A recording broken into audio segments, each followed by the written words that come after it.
আজকে রাত্রে ডিনারে আমি ভাত খাচ্ছি।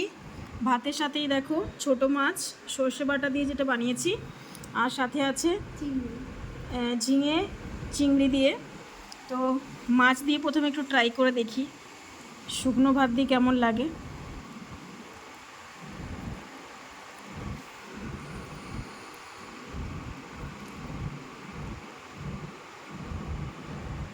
দেখো গাইস, এটা খাবো এবার।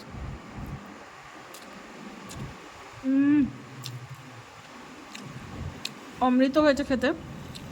এইভাবে ছোট মাছ দিয়ে শুকনো ভাত খেতে খুবই ভালো লাগে। এই দেখো, খুব টেস্টি।